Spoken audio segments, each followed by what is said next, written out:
Yes, people, what's going on? Welcome on back to Football Therapy with me, your host, Jan. I do hope you're doing well, mate. I really do hope that. Welcome back to Chelsea News, of course, the daily series here on the channel where I reflect on what's been said about those beautiful blue boys, giving you my thoughts on it, more importantly, asking for yours. Yes! The hair is no longer haystack yellow. It's like a ash grey, which actually was desired effect in the first instance. So, there you go. A couple of videos in the Club World Cup gold, but a lot more normal of a hair colour now. So we back, baby, and it's giving Silver Fox, I must say. Alright, mate, so we're going to get into what Maresca said in his pre-match press conference. Of course, we're playing friendlies this weekend. Tomorrow and Sunday, less than 48 hours between each. He said some interesting stuff about Hato. He spoke about Wes Fofana. He's worried the Chelsea international fan base with some comments on a Levi Colwill injury, which is setting off some alarm bells and people talking about the need to sign a centre-back. And I am a little bit worried just because how important Levi Colwill became for Chelsea last season. So we're gonna speak about that as well. And yeah, man, also just some other bits in between. So we're going to get into it. Guys, strap yourselves in. As always, very, very pleased and delighted to have you here with me. If you are a returning visitor and you are yet to subscribe, just do it, baby. It's such a big proportion of returning and recurring viewers that do not subscribe. And when you're, little old me, just trying to get to that 200k, it would be great if you could subscribe. Thanks, man. That's kind of you. Hokey cokey. So, let's moonwalk on down through the Enzo Maresca press conference or some select quotes. I'm utilizing at Absolute Chelsea on X here. I did watch it, but rather than take notes myself, I'll remind myself through this X account. So of course, look, the vibes are up, right? We got top 5, we got the Conference League, win with an excellent final performance, especially from that boy Cole Palmer. And then he, of course, did the exact same thing again, but in a much higher profile game in terms of opposition, beating and slapping up PSG in the final. Yeah, I mean, it was good. Should we remind ourselves, the lead up, it was all Cole Palmer and Ousmane Dembele promo around New York, and, everyone thought they were going to slap us, and Ousmane had a stinker, and Cole Palmer tore the competition open. Lovely stuff. So I've got crazy, oddly, hay fever today. I always get tiggly throat. Really annoying. So we're feeling good. And Maresca commented about how he finished the season. He said, look, it's important to start in the way we finished last season. We need to see how to adapt. We need to be ready. He did speak about how it's nice, it's positive, the way we ended. But it's about basically carrying that over, and it's not just carrying over the vibes, it's always evolving, always adapting. This is me sort of paraphrasing and speaking myself here, because you can't just be like, yeah, we'll just do that, what we're doing there for a little bit. Because remember, football at the highest level now in terms of analysis and preparation it's never been higher. So they'll be looking at what Chelsea did, and Maresca needs to be trying to get ahead, which I sort of back him to do, to be honest. He's seemingly really, really equipped to do that. And of course, we've made signings. We've been very, very active in the transfer market. So Maresca was always going to talk about this. He said he was very, very happy about the new signings because they're the ones we were looking for, we were looking at. For sure, they'll need time, that we need given time to adapt. So we'll speak about what he said on Estevao and Estevao in just a moment. But he did speak on Jarell Hato because he was a high-profile signing from Ajax. He's 19 years old. The journalist, the reporter, she was speaking about how he's only 19, but he captained Ajax at 17 years old. I know they do this historically. They give the captaincy to young players. De Ligt was the club captain at 19, and this was just a sort of wearing the armband at 17 for Hato. But he is a leader. He is a sort of develops beyond his years. And Maresca said that. He said he's much more mature than his age. Even with him coming into a different country, different league, different tempo, different intensity, he will need to adapt for sure, but no doubt he will help us. And this is because they were speaking about how, you can never have too many leaders in your team. And he seems like a bit of that, you know. Cucurella is a leader because he's senior. He's an amazing performer on the pitch, but he's still, you know, he's a fun guy. He's banter. Do you know what I mean? He's a shit house. But to have these like assertive leaders, a bit like, you know, your Levi Colwill, your Reece James, your Enzo Fernandez. Maybe your Al Hatter will bring a little bit of that as well. So that's really, really positive, I think. Right, Estevao. Of course, he's a massive talking point, huge hype at the moment. Maresca picked up on that. He says, look, for me, the biggest mistake we can do is put him under a lot of pressure. I tend to agree. I mean, the hype is there. You can't stop that train, so it's very, very difficult. He said he's a very young and he needs to adapt, but he's a fantastic player. He is very young. He's a happy boy. Typical Brazilian happy boy, always smiling in a good mood. Let's keep him like that. I think Maresca said something along those lines. We need to keep him in that mood, keep him happy. You know, I know, we all know he's been very, very nervous about this move. But keep him, like, feeling comfortable, smiling, joking with the Portuguese-speaking players. He's learning English. Really interestingly as well, Maresca was asked, where do you see him playing? And he said across all our attacking 5 positions. Which is really interesting, because I've been saying it, to defend with 5, attack with 5, box midfield. And that the front 2 of the box midfield are attackers. And then, of course, you've got the 3 players, like the forward and the wingers on top of the front 2 number 8s, if you will, number 10s, number 8. So he says he can play anywhere along. He says, I see him like Cole. Now, I don't think, to be honest, Maresca, if you wanted to win a game tomorrow, he's not starting Cole Palmer at striker. He's not. He probably thinks he could do a job there if everyone was out and we had loads of fit wingers. But yeah, interesting to see he sees Estevao as the same sort of profile. He's gonna play him on both wings. He's not gonna play Estevao as a striker, although he's not that short. Like, Cole Palmer's deceptively tall. I think Cole Palmer's like 6'2", isn't he? Let's just quickly. He's like, why is that? What's that in there? Okay, he's 6'1" or 6'2", depending on where you read it. So yeah, he's deceptively tall, Cole Palmer. And I think Estevao, he's small. He's small. For some reason, I thought he was giving Cole. He's 5'9", so he is literally a diminutive winger. I think because he's quite skinny as well, he needs to fill out a little bit. He's a kid. Let's give him a break. Interestingly enough, though, Maresca says he can see him on like 5 positions. So let's just discount striker, because I don't want to see that. Maybe he means ability tactically, but right wing, left wing, right side in pocket, inside pocket, left side inside pocket. Those 4 players along spaces along the attack, which is amazing, really. Because although if you asked Estevao where would you prefer to play, it would probably be the inside right pocket as a left footer. But yeah. He's 18. He's he played on both wings for Palmeiras, and probably on the inside as well, number 10. So yeah, he can play everywhere. And Moresca is getting his teeth into him early. He can really develop him as this really tactically versatile player that can help Chelsea. And yeah, we are clearly going for players who can play everywhere. Yeah. So opposition just don't know how to set up and prepare for us. You're going to have a Joao Pedro. Is he a striker? Is he on the inside and on the left? Is he on the wing? Which side is Cole Palmer playing on? Which side is Pedro Neto playing on? Which side is Estevao playing on? Do you know what I mean? Is Enzo Fernandez playing in that left pocket? Is he going to be more reserved? Xavi Simons, should we sign him? Very, very tactically versatile. That is seemingly what we are going for. Right. He also spoke about Nico Jackson, of course, subject to huge amounts of transfer speculations and bids and whatnot. Yeah, man. Look, the journalist spoke about Newcastle. He said, and he asked, how's he doing with all the speculation? And he says, Nico is okay. When the window is open, anything can happen.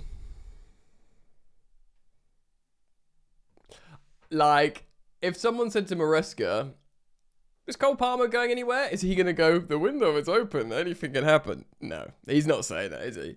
So we know he's available potentially in the market. That's the briefings from the club. So Maresca, it becomes real when you see your football manager not deny stuff, and it's sort of like, because we all live in this sort of floaty media space of seeing X, Twitter, YouTube channels like this, listening to podcasts, hearing these narratives. And it's almost like a throwback to a real football culture, a game, a press conference, a manager. When you hear Chelsea Football Club's manager say stuff like this, you're like, oh yeah, it's real. He might actually go. It sort of like validates it almost. You know what I mean?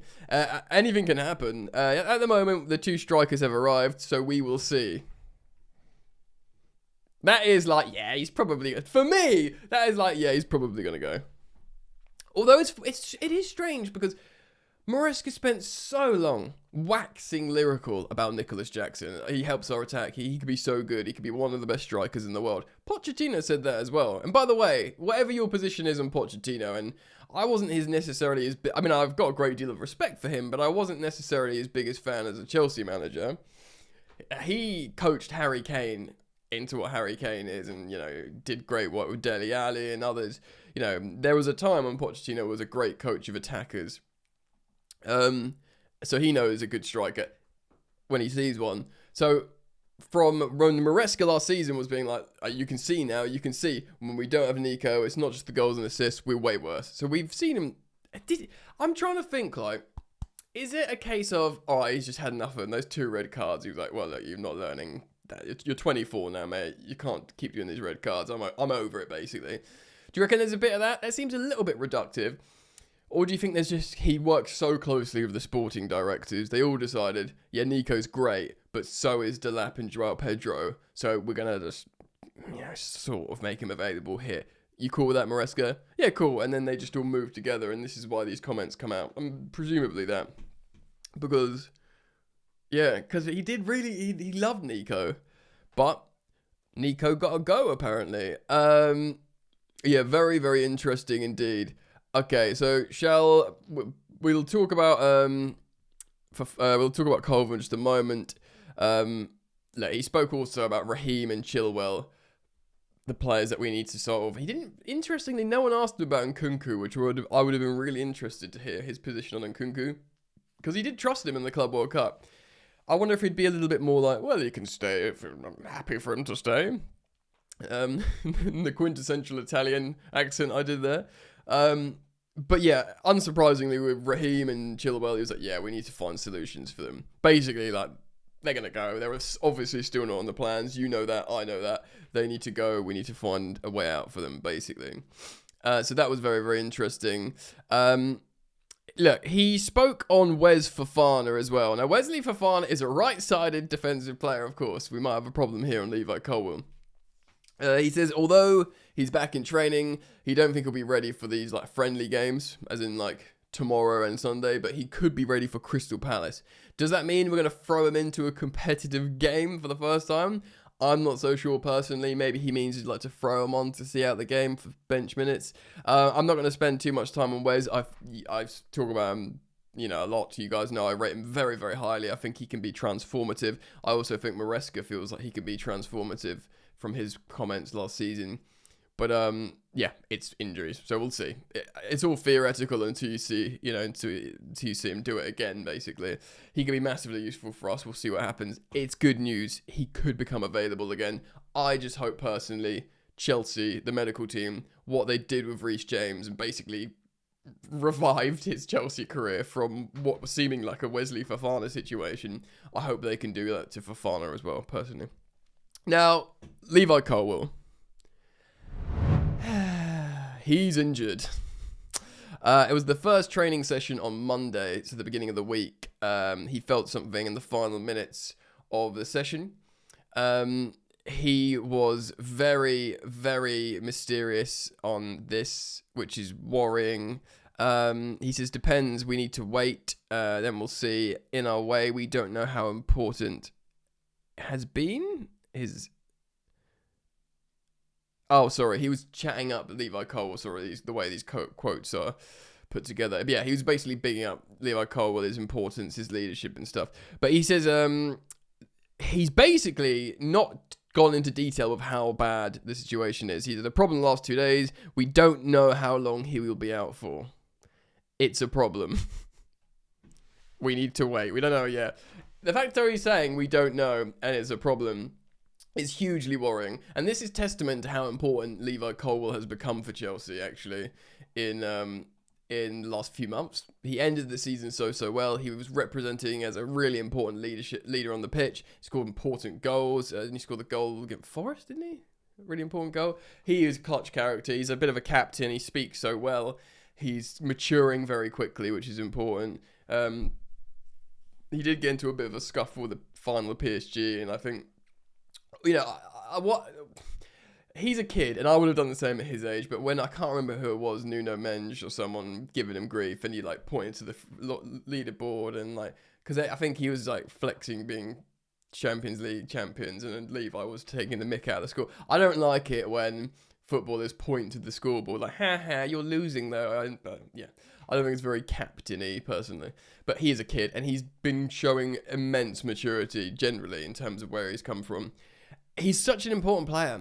He's by far our best left-sided centre-back, and not just our best-sided left centre-back, an integral player to how we play. I think from over a year ago, the plans are the same.